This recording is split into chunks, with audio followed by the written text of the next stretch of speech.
মোহাম্মদ ইউনূসের বিরুদ্ধে আরও একটি দেশে উঠেছে সমালোচনার ঝড়। মোহাম্মদ ইউনূসের একপেশে মৌলবাদী রাজনীতির চরম সমালোচনা করা হচ্ছে। সেই দেশে মানুষ পথে নেমেছে, রাস্তায় নেমেছে, প্রতিবাদ করছে, মিছিল করছে। এক্ষেত্রে দেখুন স্লোগান দিচ্ছে মোহাম্মদ ইউনূসের বিরুদ্ধে, এবং সেই স্লোগানে মোহাম্মদ ইউনূসকে বলা হচ্ছে খুনি, মার্ডারার। অবশ্যই ডিটেলে আপনাদের জানিয়ে দেবো, যারা নতুন চ্যানেলটিকে সাবস্ক্রাইব করে নেবেন। দেখুন এই দেশটা, এই মহান দেশটা হচ্ছে কানাডা। কেন আমি বলছি? কারণ কানাডার সাথে ভারতের বর্তমান সম্পর্ক কিন্তু একেবারেই তিক্ত। সেক্ষেত্রে আপনারা জানেন যে কিছুদিন আগেই কানাডার জাস্টিন ট্রুডো সরকার ভারতকে একটা অভিযোগে বিদ্ধ করেছিল, যে অভিযোগের কোনো প্রমাণ এই ট্রুডো সরকার দিতে পারেনি, এবং তারপরেই কিন্তু ভারতের সাথে কানাডার সম্পর্ক একেবারেই খারাপ। এবং এই সূত্র ধরেই ভারত বিরোধীদের মধ্যে একটা উচ্ছ্বাসের ঢেউ আমরা দেখতে পাচ্ছিলাম। তবে এই খবরটা নিশ্চিতভাবে তাদেরকে দুঃখ দেবে। কিছুদিন আগে আপনারা জানেন ভারত তার 6 জন ডিপ্লোম্যাটসকে কানাডা থেকে কিন্তু ভারতে নিয়ে আসে। আসলে কানাডার যে বর্তমান সরকার জাস্টিন ট্রুডো, তিনি একজন উগ্রবাদী খালিস্তানপন্থী হরদীপ সিং নিজ্জারের হত্যার জন্য ভারতকে দায়ী করেছিল। এক্ষেত্রে কোনো ঠোস সবুত বা পুক্তা সবুত কিন্তু এই ট্রুডো সরকার, এই বর্তমান কানাডার সরকার কিন্তু দেখাতে পারেনি। তো আপনাদের জানিয়ে দিই, এই জন্যই কিন্তু বর্তমানে এই জাস্টিন ট্রুডো ইতিমধ্যেই কিন্তু জনপ্রিয়তা হারিয়েছেন, এবং কানাডার যে গণমাধ্যমগুলো, যে সংবাদ মাধ্যমগুলো এবং সেখানকার বুদ্ধিজীবীরা, তারা এই ট্রুডো সরকারকে দায়ী করছে ভারত এবং কানাডার মধ্যে যে বর্তমান যে সম্পর্কের তিক্ততা তৈরি হয়েছে, সেই তিক্ততার জন্য। এক্ষেত্রে বলা হচ্ছে যে আগামী নির্বাচনে এই ট্রুডো নিশ্চিতভাবে কিন্তু তার গদি হারাবে।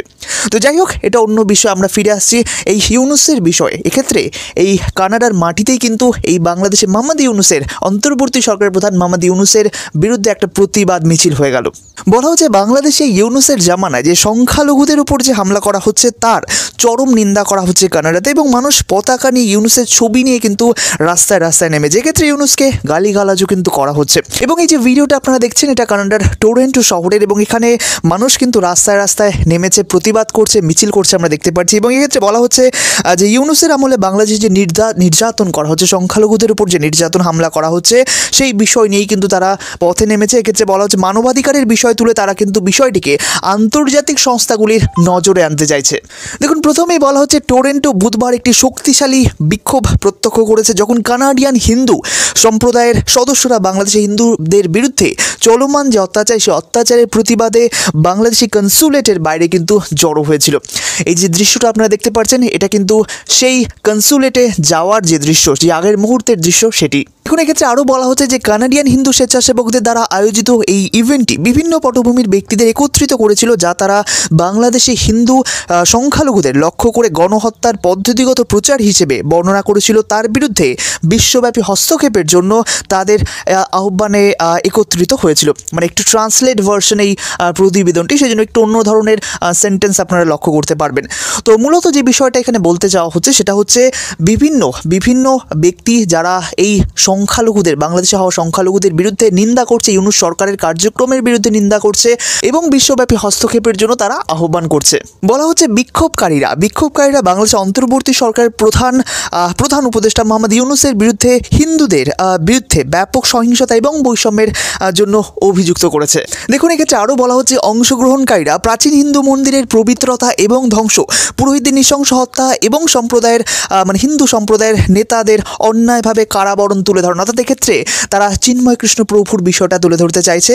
এবং এক্ষেত্রে বলা যে হিন্দু পেশাজীবীদের তাদের দাবি পরিকল্পিতভাবে তাদের চাকরি থেকে সরিয়ে দেওয়া হচ্ছে, তাদের পরিবার লুণ্ঠনের শিকার হচ্ছে, এবং নারীরা অকথ্য যৌন সহিংসতার শিকার হচ্ছে, যাকে তারা বাংলাদেশ থেকে হিন্দু সংস্কৃতি, বিশ্বাস এবং পরিচয় মুছে ফেলার জন্য একটি সাজানো প্রচেষ্টা বলে এই যে কানাডিয়ান হিন্দু, তারা কিন্তু অভিহিত করছে। এক্ষেত্রে তারা দেখুন যে গুরুত্বপূর্ণ কথাটি বলেছেন, সেটা হচ্ছে এটি কেবল একটি সংকট নয়, এটি মানবাধিকার এবং ধর্মীয় স্বাধীনতার উপর একটি সংগঠিত এবং ইচ্ছাকৃত আক্রমণ। খুব দেরি হওয়ার আগে বিশ্ব সম্প্রদায়কে এখনই কিন্তু কাজ করতে হবে, এমনই কিন্তু তারা তাদের এক্স হ্যান্ডেল পোস্ট করেছে। এক্ষেত্রে তারা আরও দাবি করছে কানাডায় যে নির্বাচিত প্রতিনিধিরা রয়েছে, তাদেরকে তারা চিঠি লিখেছে, এবং এই বিষয়টিকে তারা কানাডার পার্লামেন্টে তুলে ধরতে চাইছে। যেভাবে কিছুদিন আগে আমরা দেখেছিলাম ব্রিটিশ পার্লামেন্টের গ্রুপ ব্রিটেনের পার্লামেন্টে বিষয়টি তুলে ধরছে, ঠিক এইভাবে কানাডার পার্লামেন্টে কিন্তু এখন এই বাংলাদেশের সংখ্যালঘুর ইস্যুটা কিন্তু তুলে ধরা হবে, এমনটাই কিন্তু তারা দাবি জানাচ্ছে।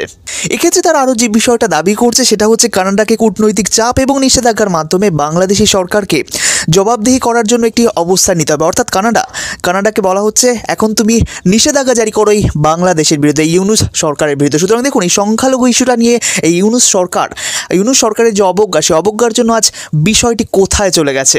তো এখনও পর্যন্ত আমরা দেখছিলাম আমেরিকা থেকে, ব্রিটেন থেকে, ভারত থেকে, চীন এবং রাশিয়ার গণমাধ্যম থেকে ইউনূসের বিরুদ্ধে সমালোচনা করা হচ্ছে, তার কার্যক্রম নিয়ে নিন্দা করা হচ্ছে এবং সংখ্যালঘু সুরক্ষার বিষয়ে ইউনূসকে সতর্ক করা হচ্ছে। এবার এই সাথে যুক্ত হলো কানাডায় হওয়া এই প্রতিবাদী আন্দোলন। তো আজকের মতো এই পর্যন্ত। অবশ্যই ভিডিওটি আপনার প্রিয়জনদের সাথে শেয়ার করবেন এবং এই বিষয়ে কোনো রকম যদি প্রশ্ন থাকে অবশ্যই কমেন্ট করে জানাবেন। ধন্যবাদ আজকের এই প্রতিবেদনটি দেখার জন্য।